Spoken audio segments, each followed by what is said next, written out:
Hello everyone, देखिए आज हमें जो टॉपिक करना है वो करना है कॉम्बिनेशन ऑफ कैपेसिटर्स। ठीक है, तो कॉम्बिनेशन ऑफ कैपेसिटर्स में हम इन सीरीज करेंगे एंड इन पैरेलल। जैसे कि आप क्लास 10th में करते थे रेजिस्टेंस को सीरीज में और पैरेलल में, लेकिन जो वहाँ पर रिजल्ट आते थे यहाँ पर जो रिजल्ट आएंगे वो क्या होंगे, उसके बिल्कुल उल्टे होंगे। ठीक है, तो इससे पहले जो हमने वीडियो की थी उसमें हमने कौन से टॉपिक किए थे, principle of parallel plate capacitor, और क्या किया था हमने उसमें capacitance of parallel plate capacitor with dielectric and without dielectric हमने कैपेसिटेंस निकाले थे। ठीक है, तो आज हमें करना है क्या, combination of capacitors in series. तो इन सीरीज के बारे में पहले पढ़ेंगे, फिर इन पैरेलल के बारे में पढ़ेंगे। ठीक है, तो इन सीरीज में कैसे लगता है, देखो कैपेसिटर का आपको पता ही है कैसे बनाते हैं कैपेसिटर। तो सीरीज में जब हमने लगाने हैं तो वो इस तरीके से लगेंगे आपके, ये एक कैपेसिटर हो गया, ये मान लो यहाँ पर ये दूसरा कैपेसिटर हो गया, और यहाँ पर मान लो ये आपका तीसरा कैपेसिटर हो गया इस तरीके से। ठीक है, और इनको हमने इस तरीके से कनेक्ट किया है बैटरी से। क्लियर है, समझ रहे होंगे। जैसे कि हम रेजिस्टेंस को करते थे, याद है रेजिस्टेंस ऐसे करते थे, 1 2 और ये 3, इस तरीके से अगर 3 रेजिस्टर्स हैं तो हम ऐसे उसको सीरीज में कनेक्ट करते थे, अगर आपको याद हो। ठीक है, तो यहाँ पर मान लीजिए ये हमारा C1 है, ये हमारा C2 है, और ये हमारा क्या है C3 है। ठीक है, यहाँ लिख देता हूँ, ये C1 है, ये C2 और ये C3। ठीक है, नंबर दे दिए मैंने कैपेसिटर के। क्लियर है, और यहाँ पर जो ये वोल्टेज दिया है हमने, ये क्या मान लिया हमने, इसको V मान लिया। ठीक है, अब जैसे जब आप रेजिस्टेंस का केस करते थे तो सीरीज में आप क्या कहते थे कि करंट सेम रहता है, करंट सेम रहता है। अगर रेजिस्टेंस की बात याद है आपको, करंट सेम वोल्टेज डिफरेंट। और पैरेलल में कैसे होता था, पैरेलल में हम क्या कहते थे कि वोल्टेज सेम रहेगी लेकिन करंट डिफरेंट रहेगा। ये सब आपने पढ़ा हुआ है क्लास 10th में रेजिस्टेंस के केस में। अब कैपेसिटर के केस में आपको क्या समझना है कि जो यहाँ पर चार्ज है, जो चार्ज है हमारा, वो क्या रहेगा यहाँ पर सेम रहेगा सीरीज में। जैसे रेजिस्टेंस के केस में हम क्या कह रहे थे कि करंट सेम रहेगा, लेकिन यहाँ चार्ज की कहानी चलती है, क्योंकि C=Q/V होता है फॉर्मूला, तो चार्ज की बात आनी है। तो हम यहाँ करंट की जगह हम क्या बात बोल रहे हैं कि चार्ज सेम रहता है। वैसे तो आपको पता है करंट का भी फॉर्मूला क्या होता है, E=Q/T होता है। क्लियर है, तो यहाँ हम करंट की बात करते थे कि करंट सेम रहता है, ठीक है, सभी में। और यहाँ हम किसकी बात करेंगे कि जो चार्ज है हमारा वो सेम रहेगा। यहाँ भी यहाँ भी यहाँ भी Q चार्ज है तो वो पूरे में Q चार्ज ही फ्लो करता है, ये चीज़ ध्यान में रहेगी। तो यहाँ पर क्या डिफरेंट होता है, वोल्टेज डिफरेंट होती है, यानी कि पोटेंशियल डिफरेंट होगा। इसके अक्रॉस जो पोटेंशियल मिलेगा हम मान लेते हैं V1 होगा, इसके अक्रॉस जो पोटेंशियल ड्रॉप होगा वो V2 होगा, और इसके अक्रॉस जो होगा वो V3 होगा। तो यानी कि V क्या होगा, V1 + V2 + V3, यही मेन कहानी है यहाँ पर। ठीक है, तो हम यहाँ लिख देते हैं इसमें, इन दिस या इन सीरीज चार्ज जो रहेगा remain same but potential is different. Clear, तो यहां पर हमें इतनी बात पता चल गई कि V क्या है हमारा, V1 प्लस में V2 प्लस में V3 है। एंड वी नो ऑल्सो, क्या पता है हमें कि C क्या होता है हमारे पास, Q/V होता है। तो यहाँ से अगर हम देखें V की वैल्यू क्या आएगी, अगर V की वैल्यू देखें हम, V इधर जाएगा और Q के नीचे क्या आ जाएगा, C आ जाएगा। क्लियर है, तो इस V की वैल्यू अगर ये है हमारे पास, ठीक है, टोटल अगर हम बात करेंगे, टोटल कैपेसिटर की बात कर रहे हैं, तो टोटल वोल्टेज जो है वो Q/C, क्योंकि पोटेंशियल तो सब में सेम है, तो यहाँ तो Q टोटल लिखने की बात ही नहीं है कि Q जो है वही है हमारा सभी में। ठीक है, लेकिन हाँ C यहाँ पर कौन सा है, टोटल C है। तो टोटल C को हम क्या बोलते हैं, इक्विवेलेंट कैपेसिटेंस, या फिर हम इसको इसे CS से लिख लेते हैं। ठीक है, अब जो वोल्टेज जो है ड्रॉप हुआ है अक्रॉस ईच कैपेसिटर, अगर हम V1 की बात करें तो यहाँ V1 की वैल्यू क्या आ जाएगी हमारे पास, Q/C1, क्योंकि पोटेंशियल जो है हमारा वो डिफरेंट है लेकिन चार्ज तो सभी में सेम है, तो यहाँ भी Q, यहाँ भी Q, यहाँ भी Q ही है। क्लियर है, तो V1 आ गया हमारे पास Q/C1, V2 क्या आ जाएगा हमारे पास, Q/C2, और V3 क्या आ जाएगा हमारे पास, Q/C3 आ जाएगा। क्या इतनी बात क्लियर है या नहीं है, बताओ। अगर ये हमारी इक्वेशन फर्स्ट है तो यहाँ पर हम क्या लिखेंगे, put all these values in equation first. तो इक्वेशन फर्स्ट में V की वैल्यू क्या आ जाएगी हमारे पास, Q/CS, समझ पा रहे हो बात को। और V1 की वैल्यू यहाँ से आ जाएगी हमारे पास Q/C1, V2 की Q/C2 और V3 की Q/C3।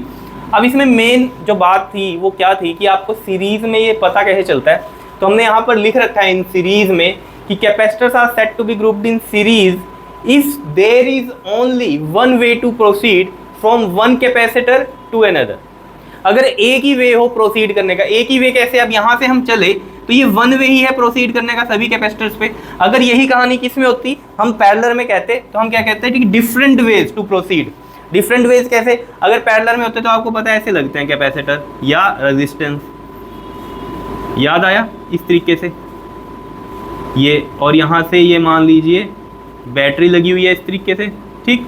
तो यहाँ से आप गए अगर, तो यहाँ से जो चार्ज जाएगा वो क्या है, डिफरेंट वेज है प्रोसीड करने के। इसके लिए ये वे हो गया, इस पे जाना है तो ये अलग वे हो गया, और इसके लिए ये अलग वे हो गया। लेकिन यहाँ पर सभी पे जाने के लिए एक ही वे है, तो यहाँ क्या है, सभी पे चार्ज सेम है। यहाँ डिफरेंट वेज हैं तो सभी पे चार्ज क्या रहता है, डिफरेंट रहता है पैरेलल के केस में। तो ये वन वे और डिफरेंट वे की कहानी आपको समझ में आनी चाहिए। ये है वन वे, सभी पे जाना है तो एक ही रास्ता है जाने का। यहाँ पर अलग अलग कैपेसिटर है, इन पे अलग अलग ही रास्ता है जाने का, क्लियर है। तो अलग अलग रास्ता है जाने का तो वो पैरेलल, और एक ही रास्ता है जाने का तो मतलब क्या है, वो सीरीज है। ये चीज़ समझ में आ गई होगी। अब देखो चलो आते हैं बैक यहीं पर अपने, यहाँ से हम क्या करें जी, Q कॉमन ले लें। तो यहाँ से देखो 1/C1 plus 1/C2 plus 1/C3। अगर ये तीन कैपेसिटर की बात है तब हम यहाँ पर ये कर रहे हैं, और ये Q/CS, तो यहाँ Q से Q कट गया, तो 1/CS की वैल्यू है, देख लो क्या आ रही है, 1/C1 प्लस में 1/C2 प्लस 1/C3। किसमें है, ये सीरीज में है। यहाँ पर मैं क्या कह रहा था जब आपको रेजिस्टेंस की बात बता रहा था कि उल्टी कहानी चलती है। उल्टी कैसे चल रही है, देखो कहानी, अगर हम सीरीज की बात करते हैं रेजिस्टेंस की, तो वो इस तरीके से लगे होते थे, लगाने का तरीका तो वही है, लेकिन रिजल्ट्स जो है वो डिफरेंट आ रहे हैं। अगर आपको याद हो, ये R1 होता था, ये R2 होता था, ये R3 होता था। तो रेजिस्टेंस के केस में जो इक्विवेलेंट आता था सीरीज का, वो आता था डायरेक्ट R1 प्लस में R2 प्लस में R3। पैरेलल के केस में आता था ऐसे 1/R1 plus 1/R2 plus 1/R3, अगर याद हो आपके, याद आया। तो यहाँ पर जो पैरेलल में है रेजिस्टेंस में, उस तरीके का रिजल्ट कहाँ आ रहा है, कैपेसिटेंस में, सीरीज में आ रहा है। क्लियर हो रही है ये बात थोड़ी सी, बस ये चीज़ ध्यान में रखनी है आपको कि रेजिस्टेंस के केस में जो रिजल्ट हमारा पैरेलल में आता था, वो रिजल्ट कैपेसिटर के केस में किस में आता है, सीरीज में आता है, 1/1 वाला। क्लियर है, इतनी बात बताओ, कोई दिक्कत इसमें।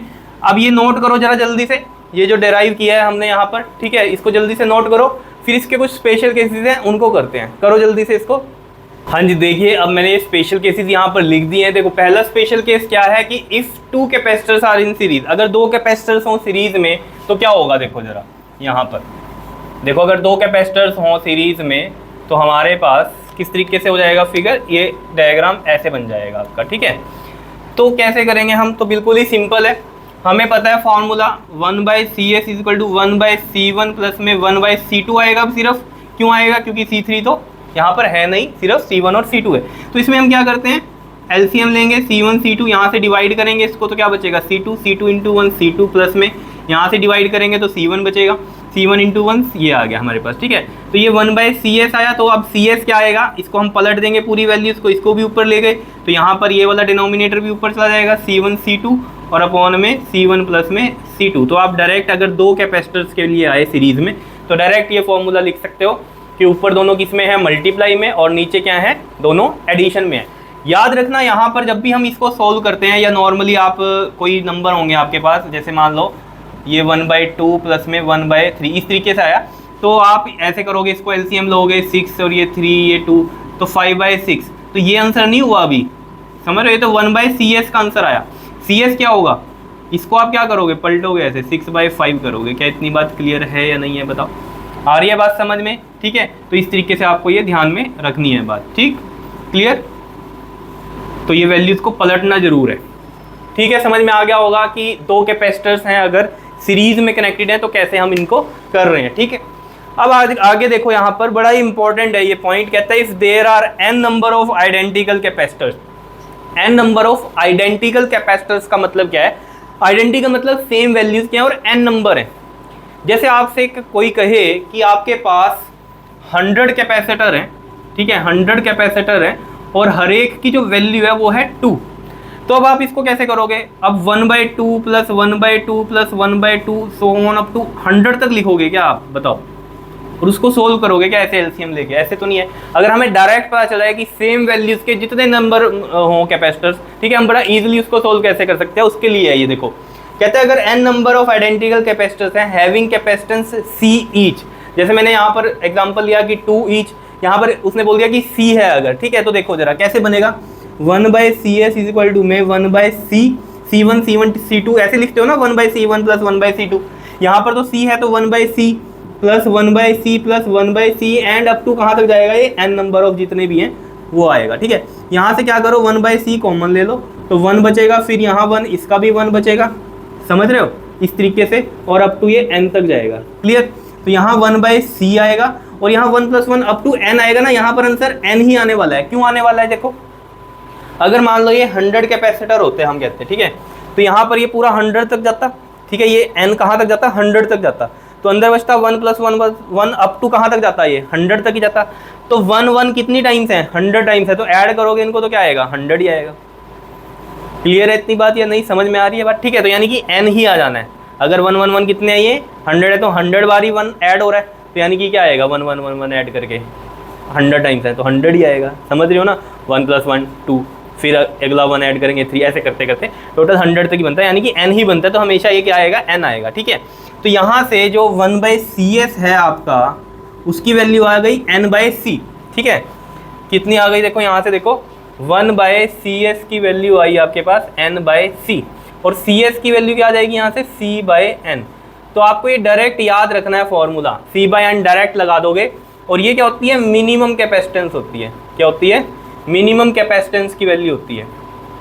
ठीक है, मतलब क्या है, देखो जैसे मैंने अभी एग्जांपल दिया था आपको कि यहाँ पर कि 100 कैपेसिटर हैं और हर एक की वैल्यू क्या है, मान लीजिए 2 है, तो मैं डायरेक्ट इसको कर सकता हूँ, अब ना कि 100 टाइम्स 1/2 लिखूंगा, मैं डायरेक्ट कर सकता हूँ इसमें कि हमने क्या कहा, 100 क्या है टोटल कैपेसिटर है, तो n की वैल्यू 100 आ गई, और C कितना है उसमें, मान लो 2 फैरेड का हमने मान लिया कि ऐसे है। ठीक है, तो अब इसको मैं ऐसे नहीं सोल्व करूँगा कि 1/CS = में 1/2 + 1/2 अप टू 100 तक लिखूंगा, नहीं, मैं डायरेक्ट फॉर्मूला लगाऊंगा C/n का। C कितना है, 2 है, और n कितना है, 100 है, तो कितना आ रहा है, 2 5 10, तो 1/50 आ रहा है। ठीक है, तो ये कितना बन जाएगा हमारे पास, अगर हम पॉइंटों में करेंगे इसको, तो ये 1/50 आ रहा है ना आपके पास।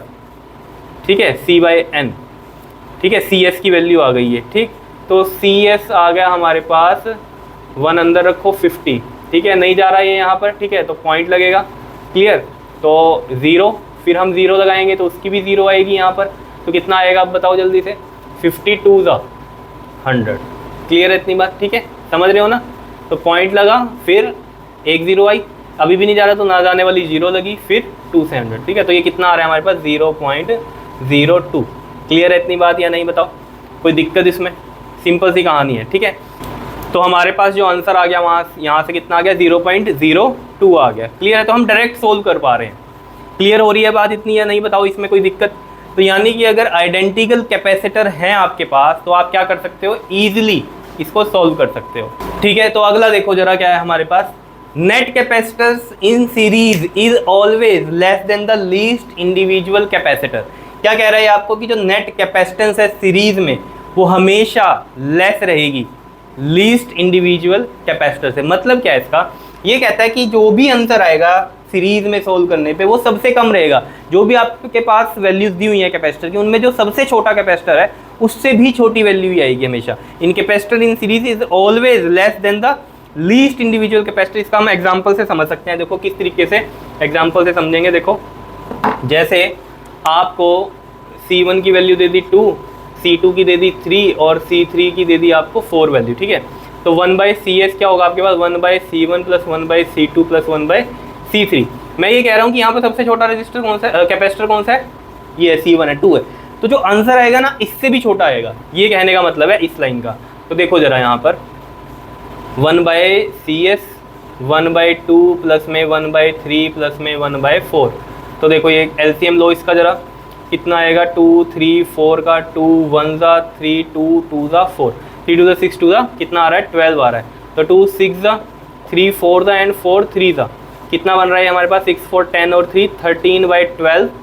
क्लियर, तो यानी कि जो CS आ रहा है हमारे पास वो पलट देंगे वैल्यू, क्योंकि ये 1/CS की वैल्यू है 13/12। तो यहाँ कितना आ जाएगा, 12/13 आ जाएगा। इसको डिवाइड कर लो जरा, क्या आएगा, डिवाइड करो जरा, कितना आएगा आपके पास, ये आ जाएगा। देखो ये 12 है, ये 13 है, 0 लगेगा तो पॉइंट आएगा। तो 13 किस पे जाएगा, ये 9 ज़ा, ठीक है, 117। क्लियर, तो 0.9 आंसर आ रहा है। तो ये देख लो, ये उससे भी कम है जो इस यहाँ पर सबसे छोटा नंबर था। सबसे छोटा ये 2 था, फिर ये 3 था बड़ा, फिर ये 4 था, ठीक है, लेकिन सबसे छोटा ये 2 था, तो आंसर हमारा इससे भी छोटा आना चाहिए था, तो वही आ रहा है हमारा, छोटा ही आ रहा है आंसर। ये इस लाइन का मतलब है कि जो नेट कैपेसिटेंस होगी सीरीज में हमेशा क्या रहेगी, लेस रहेगी देन किससे, जो लीस्ट इंडिविजुअल कैपेसिटर है, जो सबसे छोटा कैपेसिटर है, उससे भी वैल्यू क्या रहेगी, छोटी रहेगी हमारे पास। क्लियर है इतनी बात? बताओ समझ में आया? ये हमारे पास स्पेशल केसेस, इनको कर लो नोट जरा, फिर उसके बाद हम करते हैं combination of capacitors in parallel की बात करते हैं। करो जरा इसको नोट। हाँ जी, अब देखिए कॉम्बिनेशन ऑफ कैपेसिटर्स में क्या, इन पैरेलल, ठीक है। इन सीरीज हम पढ़ चुके, इन पैरेलल की बात करते हैं। तो पैरेलल में मैंने आपको बताया था कैसे कनेक्ट होते हैं कैपेसिटर्स, इस तरीके से। ये कैपेसिटर बना दिए हमने, ठीक है, ये इस तरीके से कनेक्टेड है ऐसे, ठीक है, और यहाँ पर ये इनकी बैटरी कनेक्टेड है। अगर हम थोड़ा सा दूर बनाएं इसको इस तरीके से, ठीक है, समझ में आ रही है बात? कैसे लगाए हैं ये, जैसे कि हम रेजिस्टेंस लगाते थे वैसे ही लगाए हैं। रेजिस्टेंस भी ऐसे ही लगाते थे, अगर याद हो आपको पैरेलल में। देखो रेजिस्टेंस की फील क्यों दिला रहे हैं कि आपको ध्यान में रहे कि हाँ ये तो किया हुआ है हमने, है ना, ऐसा ना लगे कुछ अलग सा कुछ कर रहे हो। सिर्फ और सिर्फ क्या बताया मैंने, रेजिस्टेंस और कैपेसिटेंस में क्या है, हमारे रिजल्ट्स जो हैं वो डिफरेंट हैं, ठीक है। जो रेजिस्टेंस में सीरीज में आंसर है हमारा, वो पैरेलल में कैपेसिटर में आता है, और जो रेजिस्टेंस में जो पैरेलल में आंसर आया था वो हमारा किस में आया, कैपेसिटेंस जब हमने सीरीज में लगाया वो वाला आंसर आया, ठीक है। तो देखो सिंपल सी कहानी क्या है इसमें भी आपके पास, जैसे हम बोलते थे रेजिस्टेंस में कि अगर पैरेलल में है तो यहाँ पर वोल्टेज सेम रहती है और करंट डिफरेंट रहता है, यही बोलते थे हम, ठीक है। यहाँ पर भी यही है कहानी कि यहाँ वोल्टेज तो सेम रहनी है सब में, लेकिन यहाँ करंट की जगह हम क्या बोलेंगे कि चार्ज डिफरेंट है। चार्ज कैसे होगा, अगर ये C1 है तो यहाँ पर कौन सा जाएगा चार्ज, Q1 जाएगा, यहाँ Q2 जाएगा और यहाँ ये Q3 जाएगा। अगर ये यहाँ से Q चार्ज चला तो ये डिफरेंट पाथ में अलग अलग चार्ज जाएगा, ठीक है। जैसे हमने बोला यहाँ पर कि पैरेलल क्या है हमारा, कि capacitors are said to be grouped या combined in parallel if we can proceed from one point to another along different path, one point to another along the different path. तो देखो एक पॉइंट से हमें दूसरे पॉइंट जाना है, मान लो इस पॉइंट से हमें दूसरे पॉइंट जाना है, तो हम कैसे जा सकते हैं, proceed from one point to another along the different path. Different path कैसे, यहाँ से भी जा सकते हैं, ऊपर से भी जा सकते हैं और यहाँ से भी जा सकते हैं, तो डिफरेंट पाथ से हम जा सकते हैं। जैसे कि सीरीज में होता था तो एक ही पाथ होता था, अगर आपको याद हो, ऐसे हमने लगाए थे सीरीज में, ये हमारे पास बैटरी थी इस तरीके से, ठीक है। तो हमारे पास एक पॉइंट से दूसरे पॉइंट जाने में क्या था, एक ही रास्ता था जाने का, ठीक है। यहाँ पर क्या है हमारे पास, एक पॉइंट से दूसरे पॉइंट जाने में डिफरेंट रास्ते हैं। तो ये क्या है पहचान हमारे पास, पैरेलल की पहचान है। ये तो आपको पता ही है, ये तो क्लास 10th में आपने सीखा है, किसमें, रेजिस्टेंस के केस में भी सीखा हुआ है, ठीक है। तो ये तो आपको पता है सारी कहानी, ठीक है, क्लियर है इतनी बात। अब देखो जो मेन बात आपको समझनी है वो क्या समझनी है यहाँ पर, कि यहाँ पर जो चार्ज है हमारा वो क्या है, डिफरेंट है। तो हम यहाँ लिख देते हैं पहले, इन पैरेलल क्या है हमारा, charge is different but potential क्या रहता है यहाँ पर, remain same, potential remain same. तो देखो जरा इसमें कैसे करेंगे हम, जो चीज़ डिफरेंट है उसको लिख लो, Q इज इक्वल टू में क्या आएगा हमारे पास, Q1 प्लस में Q2 प्लस में Q3। जैसे हमारे पास सीरीज में क्या था, हमारे पास पोटेंशियल डिफरेंट था तो हमने पोटेंशियल को लिख लिया था V is equal to V1 plus V2 plus V3। यहाँ चार्ज डिफरेंट है तो हमने चार्ज को लिख लिया इस तरीके से, ठीक है। ये हमारे पास फर्स्ट इक्वेशन बन गई। अब हमें पता है V नो क्या होता है हमारे पास, C इज इक्वल टू में Q बाई V होता है, फॉर्मूला पता है हमें। यहाँ से हमें Q की वैल्यू चाहिए, तो Q की वैल्यू जब हम निकाल लेंगे तो वो कितनी आ जाएगी, CV आ जाएगी, क्लियर है। अब यहाँ पर जो चार्ज है हमारा, टोटल जो चार्ज है वो कितना है, CV है, और यहाँ पर ये C कौन सा है, टोटल C है। V तो यहाँ पर सेम ही है हमारा हर जगह, तो V को तो हम कोई टेंशन नहीं लेंगे, लेकिन ये जो C है हमारा टोटल चार्ज के लिए, टोटल C है, और ये कौन सा है, इक्विवेलेंट कैपेसिटेंस, जो कि है हमारा पैरेलल में, तो हम इस तरीके से इसको लिख सकते हैं, ठीक है। अगला जो आएगा हमारे पास Q1 चार्ज अक्रॉस C1, तो वो क्या आ जाएगा हमारे पास, C1 इंटू में V तो क्योंकि सेम है तो V तो चेंज नहीं होगा, कहीं आप V1 लगा दो यहाँ पर, ठीक है। उसमें भी V है, C1 में भी, C2 में भी V आएगा, तो यहाँ Q2 वाला चार्ज भी क्या आ जाएगा, C2V आ जाएगा। Q3 वाला कहाँ से लिख रहा हूँ ये मैं, इस फॉर्मूले से ही, CV वाले से, यहाँ बस 1 आ गया, यहाँ 2 आ गया, अगले में क्या आ जाएगा, C3V आ जाएगा। बताओ क्या करोगे इनको, पुट ऑल दीज वैल्यूज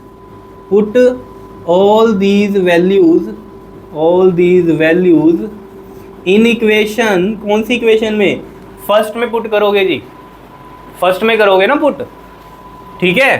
तो ये देखो जरा फर्स्ट में पुट कर दो, तो देखो Q इज इक्वल टू में Q1 plus Q2 plus Q3, तो Q की वैल्यू ये है, ये लिख दो पहले CPV।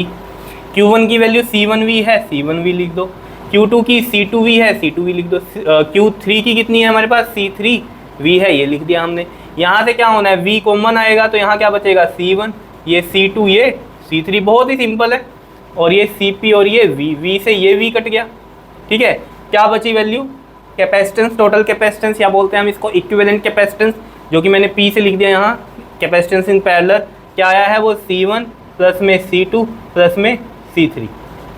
याद आया, ये जो यहाँ पैरेलल में आ रहा है answer C1 plus C2 plus C3, ऐसा आंसर किस में आता था, रेजिस्टेंस के सीरीज में आता था, R1 plus R2 plus R3। समझ रहे होंगे बात को कि उल्टा चल रहा है सब कुछ। जहाँ जो आंसर यहाँ पर पैरेलल में आ रहा है, ऐसा ही सेम आंसर किस में आता था, रेजिस्टेंस के सीरीज में आता था, कि डायरेक्ट ऐड कर दो। यहाँ डायरेक्ट एडिशन किस में है, कैपेसिटेंस के केस में, पैरेलल के केस में। और कैपेसिटेंस इन सीरीज में कैसे चलता है, 1/1 में चलता है, ठीक है। समझ रहे होंगे बात को आप, ठीक है। तो ये जो है आपका डेरिवेशन था पैरेलल के केस में, ये आ गया हमारे पास, ठीक है। इसको नोट करो, फिर हम इसके स्पेशल केस करते हैं, ठीक है। पहले इसको नोट कर लो जरा। हाँ जी, देखिए अब इसके स्पेशल केस करते हैं। जैसे कि हमने सीरीज वाले में किए थे स्पेशल केस, वैसे ही इसमें भी स्पेशल केस करने हैं हमें, ठीक है। मैंने लिख दिए हैं पहले ही, देखो यहाँ पर। अब देखो जैसे वहाँ पर हमने 2 कैपेसिटर के लिए किया था सीरीज में, तो चलो एक रिजल्ट निकाल दिया था। यहाँ पर तो कोई ऐसी बात ही नहीं है, C1 प्लस C2 कर देंगे, डायरेक्ट पता चल जाएगा, ठीक है। मेन है, अगला करते हैं कि if there are n number of identical capacitors and each having capacitance C, जैसे वहाँ पर बताया था आइडेंटिकल कैपेसिटर हो, ठीक है, जिनका C है, कैपेसिटेंस जो है वो C है, are connected in parallel, then क्या होगा। तो देखो बहुत ही सिंपल सी कहानी है, कैसे होगी। देखो यहाँ पर हमारे पास पैरेलल के केस में हमें पता है क्या बनता है, हमारे पास C1 plus C2 plus C3। तो यहाँ पर तो सबकी वैल्यू कितनी है, C है, तो C प्लस C, और कहाँ तक जाएगी वैल्यू, n तक जाएगी। तो यहाँ पर C हम कॉमन लेंगे तो 1 plus 1 plus 1 plus up to कहाँ तक जाएगा, n तक जाएगा। और मैंने आपको जैसे बताया था कि जैसे मान लो यहाँ पर भी हम काम कर लेते हैं कि 100 कैपेसिटर है हमारे पास, ठीक है, और जिनकी हर एक की वैल्यू कितनी है, 2 है, ठीक है। तो यानी कि n ये है हमारे पास और C की वैल्यू ये है हमारे पास, ठीक है। तो हमें पता है ना, यहाँ पर अगर हम यहाँ पर रखेंगे क्या, 2 2 2 2 2 2 अप टू 100 तक लिखेंगे, तो 2 कॉमन लेंगे तो यहाँ 1 1 1 कब तक आएगा, ये 100 तक आएगा। तो 1 कितने टाइम्स है यहाँ एडिशन में, 100 टाइम्स, तो क्या आएगा, 100 ही आएगा। तो यानी कि n ही आ जाता है आंसर। तो ये चीज़ आपको समझनी है कि यहाँ से क्या आ जाएगा आंसर, ये C, और इस सब को ऐड करके क्या बनता है हमारा, n ही बनता है। तो हम इसको NC से ऐसे लिख सकते हैं, ठीक है। कैपेसिटेंस इन पैरेलल, अगर आइडेंटिकल कैपेसिटर आपको दिए हुए हैं n नंबर ऑफ, ठीक है, आइडेंटिकल मतलब सेम वैल्यू वाले, ठीक है। और ये यहाँ पर क्या बनती है हमारी, मैक्सिमम कैपेसिटेंस बनती है। क्यों, क्योंकि देखो डिवीजन में नहीं है कोई चीज़, क्या है, मल्टीप्लाई में। अगर आप मिनिमम कैपेसिटेंस की बात देखो तो वहाँ पर क्या वैल्यू आई थी, बताओ, C/n वैल्यू आई थी। क्या आई थी, C/n, यहाँ पर क्या है, n इंटू C। तो C/n में तो क्या हो रही है, कोई चीज़ डिवाइड हो रही है, जैसे यहाँ पर ये हमारी 2/100, ये तो डिवाइड हो रही है, ठीक है। लेकिन यहाँ पर क्या है, मल्टीप्लाई है, तो यहाँ पर वैल्यू क्या आ जाएगी हमारी, डायरेक्ट हमारे पास अगर ऐसे हो तो n है 100 और C की वैल्यू है 2, तो कितना आ रहा है नेट कैपेसिटेंस, 200 आ रहा है। क्लियर। तो ये मैक्सिमम बनता है और ये वाला क्या बनता है, मिनिमम बनता है हमारे पास, C/n वाला। NC वाला मैक्सिमम कैपेसिटेंस बनता है आइडेंटिकल के केस में, ठीक है। क्लियर है, इतनी बात बताओ, कोई इसमें परेशानी। अब जो अगली बात है वो क्या है, वो ये है कि net capacitance in parallel is always greater than the greatest individual. जैसे वहाँ पर क्या था, सीरीज में लीस्ट था, यहाँ पर पैरेलल के केस में क्या रहेगा, greater than the greatest individual. क्यों रहेगा ग्रेटेस्ट, बताओ। जैसे हम इसमें भी एग्जांपल लें कि हमारा C1 2 है, C2 कितना है, 3 है, और C3 कितना है हमारा, 4 है मान लो। तो इसमें तो हमें डायरेक्ट फार्मूला पता है क्या होता है, direct C1 plus C2 plus C3। तो 2 प्लस 3 प्लस 4 कितना आ रहा है, 9 आ रहा है हमारे पास। तो यानी कि यहाँ पर जो नेट कैपेसिटेंस आता है वो हमेशा ग्रेटेस्ट होगा इंडिविजुअल ग्रेटर से। इंडिविजुअल ग्रेटर कौन सा है इसमें, सबसे ज़्यादा कौन सा है, 4 वाला है। तो 4 से भी वैल्यू ज़्यादा ही आ रही है, ये मतलब है इस लाइन का। बताओ कोई दिक्कत इसमें, कोई भी परेशानी। तो इसको करो नोट जरा, ये हमारे पास स्पेशल केस थे, ठीक है। इसमें एक और हम कर लेते हैं, इसमें एक रेशो आती है मैक्सिमम टू मिनिमम कैपेसिटेंस की, द रेशो ऑफ, पहले से नोट करो फिर हम करते हैं जरा। तो हम लिखते हैं यहाँ पर, देखो नोट करके the maximum to minimum, the ratio of maximum to minimum capacitance is given by, ये भी कई बार आ जाता है। तो मैक्सिमम टू मिनिमम कैपेसिटेंस का बिल्कुल इजी है, C max अपॉन में क्या आता है, C मिनिमम। कैसे आएगा ये हमारे पास, सी मैक्स क्या होता है हमारे पास एन सी, और ये क्या होता है हमारे पास सी बाई एन। तो ये सी से ये सी कट गया, ये एन ऊपर चला जाएगा तो क्या बनेगा एन स्क्वेयर। तो यहाँ पर जो रेशियो आ जाती है वो क्या आ जाती है एन स्क्वेयर आ जाती है। तो मतलब क्वेश्चन क्या है कि ये क्वेश्चन दिया हुआ है आपको, मान लो कि 100 कैपेसिटर्स हैं और ईच हैविंग वैल्यू 2। अब उनकी मैक्सिमम टू मिनिमम रेशियो निकालो कैपेसिटेंस की। तो आपने कुछ नहीं करना, डायरेक्ट क्या करना है, 100 है ना एन उसमें, तो एन का स्क्वायर करना है। तो 100 का स्क्वायर कर दो, कितना बनता है 100 का स्क्वायर बताओ, 10,000 बनता है। तो ये उसकी मैक्सिमम टू मिनिमम रेशियो आ जाती है कैपेसिटेंस की, ठीक है। तो इस तरीके से हम निकाल सकते हैं, ठीक है। तो ये था हमारे पास the ratio of maximum to minimum capacitance. तो ये भी नोट करके अच्छे से लिख लेना इसमें, ठीक है। और साथ में ये हमारे क्या थे, स्पेशल केस थे। करो जल्दी से नोट, फिर आगे करते हैं। हाँ जी, देखिए अब न्यूमेरिकल्स करते हैं हम कुछ इस पर। देखो पहले मैं सिंपल न्यूमेरिकल्स करवा रहा हूँ आपको, ताकि आपको ये पता चल जाए कि सीरीज और पैरेलल में हम कैसे देखते हैं, ठीक है। तो अगर ये चीज़ आपको समझ में आ गई तो इसके क्वेश्चन फिर कुछ भी नहीं है आपके पास। देखो जरा, जैसे ये क्वेश्चन है हमारे पास, इसमें हमें इक्विवेलेंट कैपेसिटेंस निकालनी है ए और बी के क्रॉस। तो बहुत ही सिंपल सी कहानी है। क्या है कहानी, जैसे ये सर्किट दिया हुआ है, यहाँ सी लगा हुआ है, एक सी यहाँ लगा हुआ है, एक सी यहाँ लगा हुआ है। हमें ये तो पता चल रहा है कि आइडेंटिकल लगे हुए हैं, ठीक है, सेम वैल्यू के है ना, सी सी ऐसे दे दिया आपको, ठीक है। अब इसमें आपको क्या सोचना है, जैसे रेजिस्टेंस के केस में हम सोचते थे कि करंट देखते हैं, अगर करंट सेम जा रहा है तो हम कहते थे सीरीज है, अगर करंट डिफरेंट जा रहा है तो हम क्या कहते थे पैरेलल है। यहाँ पर भी वही कहानी है कि अगर चार्ज हमारा सेम है, ऐसे सोचना है, चार्ज अगर हमारा सेम है तो सीरीज है, चार्ज अगर डिफरेंट जा रहा है तो वो क्या है पैरेलल है। तो हम कैसे देखते हैं ये देखो जरा, करंट चला यहाँ से, मान लीजिए चार्ज चला, इस तरीके से हम सोच सकते हैं। तो यहाँ से जो हमारा चार्ज चला, ठीक है, वो जो चार्ज गया यहाँ से डिवाइड हो गया इस पॉइंट से, ये चीज़ आपको देखनी है, डिवाइड हुआ यहाँ से, ये यहाँ गया और यहाँ गया। मतलब मुझे ये तो समझ में आ गया, चार्ज यहाँ डिवाइड हो रहा है तो ये वाला सर्किट और ये वाला क्या है पैरेलल में है। लेकिन अभी ये वाला जो चार्ज गया यहाँ, जो चार्ज यहाँ गया, ये देखो सेम चार्ज ये ऐसे यहाँ जा रहा है, कुछ भी डिवाइड नहीं हो रहा, ये यहाँ से गया और यहाँ से ये आ गया। क्लियर है इतनी बात। तो यानी कि चार्ज इन दोनों में क्या जा रहा है, सेम जा रहा है। तो ये दो किस में हो गए, किस में हो गए, ये दोनों सीरीज में हो गए, चार्ज सेम है। अगर चार्ज सेम है और ये सीरीज में है तो सीरीज का फॉर्मूला आपको पता है, कैसे लगता है बताओ जरा, 1/CS इज इक्वल टू में 1/C1 प्लस 1/C2, तो 1/C 1/C। तो हम यहाँ पर C एलसीएम लेंगे, कितना आ जाएगा, ये हमारे पास 1 आ जाएगा, यहाँ पर भी 1 आ जाएगा, तो ये 2/C आ रहा है, ठीक है। और यहाँ से CS कितनी वैल्यू आ जाएगी हमारे पास, C/2 आ जाएगी। नहीं तो और करके आप इसको कैसे सोल्व कर सकते थे, हमें पता चल रहा था आइडेंटिकल है। तो ये वाला सर्किट अगर हम देखें, जो हमारा ये वाला है सिर्फ इतना पार्ट, ये वाला सीरीज में है ना, और आइडेंटिकल कैपेसिटर लग रहे हैं, तो हमें डायरेक्ट पता है सीरीज में फॉर्मूला क्या होता है, C/N होता है। तो C इसमें C ही है, और N कितने कैपेसिटर हैं हमारे इसमें, 2 हैं, तो हम 2 लगाएंगे, ठीक है। रजिस्टर अगर मेरे मुंह से निकल रहा है यहाँ पर कहीं पर, तो समझ जाना कैपेसिटर की ही बात हो रही है, ठीक है। C/2 आ रहा है, यहाँ से भी C/2 आ रहा है, तो आप ऐसे भी कर सकते हो, कोई दिक्कत नहीं है। ऐसे करोगे तो बहुत ईजी रहेगा, फटाफट आपके क्वेश्चन सोल्व हो जाएंगे, ठीक है। अब जो नया सर्किट आपका बनेगा, देखो यहाँ से वो कैसा बन रहा है नया सर्किट, इन दोनों को मिलके एक बन गया हमारा कैपेसिटर, हम ये सोच सकते हैं, ठीक है। और ये एक कैपेसिटर ये रहा हमारा, ऐसे हम सोच सकते हैं। और यहाँ से तो ये बैटरी यहाँ इस तरीके से कनेक्टेड ही है, क्लियर है। तो यहाँ पर ये हमारा A था, ये हमारा B था पॉइंट, ठीक है। ये वैल्यू C, और इन दोनों को सोल्व करके कितना आया हमारे पास, C/2 आया। अब दोबारा से लगा लो इसके अंदर, ये यहाँ से गया चार्ज, यहाँ गया और यहाँ गया, तो इन दोनों में क्या हो रहा है, डिवाइड हो रहा है। यहाँ से हमने ये देखा था इधर गया और इधर गया, पहले ये देखा ये वाला इधर जा रहा है पूरे में, तो ये दोनों तो सीरीज में हो गए, सोल्व कर लिया। फिर ऐसे सर्किट बनाया, फिर दोबारा देखा चार्ज डिफरेंट है, तो ऑब्वियस बात है ये दोनों किस में होंगे, पैरेलल में होंगे। और पैरेलल का हमें डायरेक्ट फॉर्मूला पता है, पैरेलल का क्या होता है वो हमारे पास C1 प्लस C2 डायरेक्ट। तो इसमें C1 की वैल्यू मान लो ये C/2 है और C2 की वैल्यू सिंपल C है, तो आइडेंटिकल नहीं रहे। अब इसमें डायरेक्ट वो वाले फॉर्मूले नहीं लगेंगे, कहीं NC वाला लगा दो फॉर्मूला, ठीक है ना, ये तो अलग है, ये अलग है।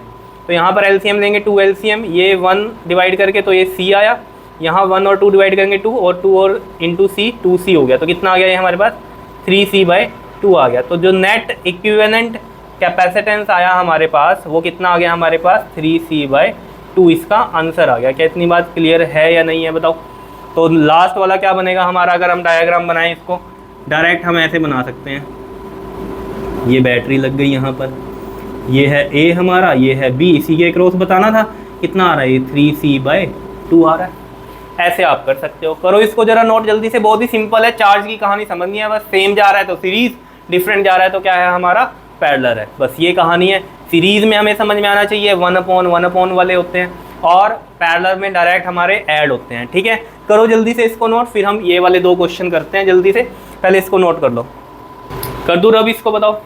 चलो इसको हटाते हैं यहाँ से।